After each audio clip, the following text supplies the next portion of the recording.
Guys, I am K Kumar. Welcome you to Kumar's classes.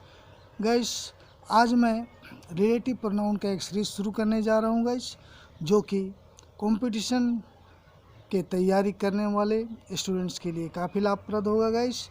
इसलिए आप ये सीरीज को पूरा देखें और अच्छी तरह देखें। मैं आशा करता हूँ कि आपके लिए यूज़फुल होगा गाइस। तो गाइस, रिलेटिव प्रोनाउन एक ऐसा प्रोनाउन है जो दो सेंटेंसेस को जोड़ता है और अपने पहले वाले नाउन को रिलेट करता है गाइस। तो गाइस, सभी रिलेटिव प्रोनाउंस तो समझ में आ जाता है गाइस, जैसे हु, व्हिच। जैसे हम जानते हैं हु का प्रयोग ह्यूमन बींग के साथ होता है और व्हिच का प्रयोग नॉन लिविंग थिंग्स के साथ होता है गाइस। लेकिन दैट ही एक ऐसा रिलेटिव प्रोनाउन है जो बहुत कंफ्यूजिंग है गाइस। अतः कॉम्पिटिटिव एग्जाम में रिलेटिव प्रोनाउन से अधिक प्रश्न पूछे जाते हैं। तो रिलेटिव प्रोनाउन दैट हमें बहुत ही कंफ्यूज करता है गाइस, क्योंकि यह कभी लिविंग थिंग के साथ आ जाता है, कभी नॉन लिविंग थिंग के साथ आ जाता है गाइस। चलिए इसे हम एग्जाम्पल के द्वारा समझने का प्रयास करते हैं गाइस। तो गाइस, मान लीजिए हमारा पहला एग्जाम्पल है, जो लड़की यहाँ बैठी हुई थी वो मेरी बहन थी। तो गाइस, जो लड़की, तो गाइस यहाँ एक चीज़ क्लियर कर दे गाइस, जो भी रिलेटिव प्रोनाउंस आते हैं, भले हु का अर्थ कौन होता है, और लेकिन जब भी रिलेटिव प्रोनाउन में हु, व्हिच आते हैं या हुज, तो ये जो के रूप में आ जाता है, जिसको, जैसे हुज जिसको, हु जो, व्हिच जो, दैट जो, ये सभी जो के रूप में आ जाता है गाइस। तो पहले जो लड़की, तो गाइस सबसे पहले आप लिखे द गर्ल। उसके बाद चूँकि लड़की लिविंग है, लिविंग थिंग है, तो इसलिए यहाँ लिविंग थिंग है, तो यहाँ हम साधारण तौर पर जब हम इसे बनाते हैं तो हम कैसे बनाते हैं गाइस, लिविंग थिंग के लिए हम हु लिख देते हैं, नॉन लिविंग थिंग के लिए व्हिच लिख देते हैं। तो गाइस, इसको हम साधारण तौर पर कैसे बनाएंगे guys, the girl who was sitting there was my sister. The girl who was sitting there was my sister. तो गाइस, लिविंग थिंग में हम दैट का भी यूज कर सकते हैं, रिलेटिव प्रोनाउन के साथ दैट का भी यूज कर सकते हैं, और दोनों का अर्थ बिल्कुल इक्वल होता है, समान होता है गाइस, सेम होता है। तो इसको हम दैट का यूज कैसे करेंगे guys, the girl that was sitting there was my sister. आशा है गाइस आप इसे समझ गए होंगे। अब गाइस, नॉन लिविंग थिंग्स में इसका प्रयोग कैसे करते हैं गाइस, जो कार यहाँ पड़ी हुई है या खड़ी है या पड़ी हुई है, वो उसकी है। तो गाइस, जो कार ये नॉन लिविंग थिंग है गाइस, और हम जैसा अगर साधारण तौर पर बनाते हैं तो हम जानते हैं नॉन लिविंग थिंग के साथ हम व्हिच का प्रयोग करते हैं। तो guys, the car which is parking here is hers. तो गाइस, ये साधारण तौर पर, क्योंकि नॉन लिविंग थिंग के साथ हम व्हिच का प्रयोग करते हैं, और यदि हम दैट का प्रयोग करना चाहें तो व्हिच की जगह दैट लिख दें। तो इसको कैसे बनाएंगे guys, the car which is, तो व्हिच इज के जगह हम that is, the car that is parking here is उसकी है, तो हर्ष लिख दे गाइस। तो गाइस, तो हमने देखा दैट का प्रयोग लिविंग थिंग और नॉन लिविंग थिंग दोनों में जो के सेंस में रिलेटिव प्रोनाउन के रूप में करते हैं। ये तो रही इसकी कॉमन कॉन्सेप्ट, परंतु 4 पॉइंट्स ऐसे हैं जहाँ हम दैट का ही यूज करते हैं। अगर हम दैट का यूज नहीं करते हैं तो वो कॉमन एरर हो जाता है गाइस, वो एरर के सेंस में हो जाता है गाइस। वहाँ हमें दैट का प्रयोग करना ही करना है। तो 4 पॉइंट्स क्या हैं गाइस? पहला, सुपरलेटिव डिग्री के केस में, और दूसरा ह्यूमन बींग्स प्लस एनिमल्स या थिंग्स अगर साथ में आए तब। अगर ह्यूमन बींग के साथ कोई एनिमल्स आ जाए या थिंग्स आ जाए, तब दोनों का एक साथ प्रयोग हो तब हम दैट का प्रयोग करते हैं। और तीसरा गाइस, यदि सेंटेंस में इंट्रोगेटिव वर्ड्स जैसे व्हाट, हुज या हु इत्यादि से शुरू हो तो हम, अगर रिलेटिव प्रोनाउन की ज़रूरत होता है तो हम यहाँ दैट का प्रयोग करते हैं। और चौथा चीज़ गाइस, यदि सेंटेंस में आपको the few, the little, the same, the only, all, none, nobody, everything, anything, anybody इत्यादि अगर दिख जाता है, यदि किसी सेंटेंस में उपरोक्त में से कोई भी एक दिख जाता है गाइस, तो हम वहाँ पर रिलेटिव प्रोनाउन के रूप में दैट का प्रयोग करते हैं। चलिए अब एक एक करके 1-2 एग्जाम्पल के द्वारा इसे और अच्छी तरह समझने का प्रयास करते हैं गाइस। जैसे सबसे पहले सुपरलेटिव डिग्री या सुपरलेटिव डिग्री के केस में, तो गाइस जैसे यह सबसे अच्छी किताब है जो हमने पढ़ा, यह सबसे अच्छी किताब है, तो this is the best book. यहाँ द बेस्ट, यही तो सुपरलेटिव डिग्री है guys. Good, better, best, the best, यही सुपरलेटिव डिग्री है। तो चूंकि यहाँ सुपरलेटिव डिग्री है तो इसलिए रिलेटिव प्रोनाउन जो आया, जो हमने पढ़ा, तो यहाँ जो रिलेटिव प्रोनाउन आया, तो इसलिए यहाँ जो के बदले हम दैट का ही यूज करेंगे गाइस। अगर दैट का यूज नहीं करते हैं तो ये गलत हो जाएगा गाइस। तो गाइस, तो हम इसको कैसे बनाएंगे guys? This is the best book that we read. अब चलिए गाइस, अब एक एग्जाम्पल, इसका एक एग्जाम्पल और ले लेते हैं गाइस। तो गाइस, तो अगर मैं उस बहुत ही तेज व्यक्ति से, मीन्स सबसे तेज, बहुत ही तेज व्यक्ति के बारे में बात कर रहा हूँ जो मेरे घर के बगल में रहता है।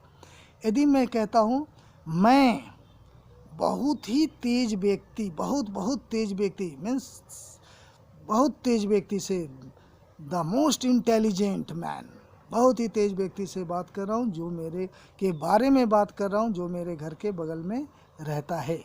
तो गाइस, बात कर रहा हूँ, कंटिन्यूअस का है, I am talking about the most intelligent man. और यहाँ पर ही guys, that lives near my house, यहाँ दैट ही लगाएंगे गाइस। जैसे हम लोग जानते हैं नॉन लिविंग थिंग में हम खास करके व्यक्ति के लिए हम हु का ही प्रयोग करते हैं, लेकिन चूंकि सुपरलेटिव डिग्री है इसलिए हम यहाँ दैट का ही प्रयोग करेंगे। अगर हम यहाँ हु का प्रयोग करते हैं तो यह गलत हो जाएगा गाइस। चलिए अब इसका दूसरा प्रयोग देखते हैं। यदि ह्यूमन बीइंग के साथ कोई एनिमल्स या कोई थिंग्स आ जाए तो हम दैट का ही यूज करेंगे। ठीक है गाइस, तो चलिए इसको भी एग्जाम्पल के द्वारा समझने का प्रयास करते हैं गाइस। जैसे हमें कहना है, ए ब्यूटीफुल गर्ल एंड हर पप्पी, एक सुंदर लड़की और उसका कुत्ता, that I saw yesterday were killed.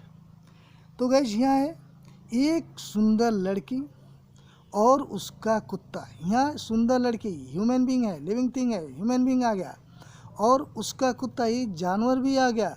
तो जब आदमी और जानवर दोनों एक साथ किसी सेंटेंस में आते हैं तो उसके लिए जो भी रिलेटिव प्रोनाउन जो के लिए हम दैट का ही प्रयोग करेंगे। आप ऐसा ना सोचें कि ह्यूमन बीइंग है तो हम यहाँ हु लगा दें, एनिमल है तो व्हिच लगा दें, ऐसा नहीं होता है गाइस।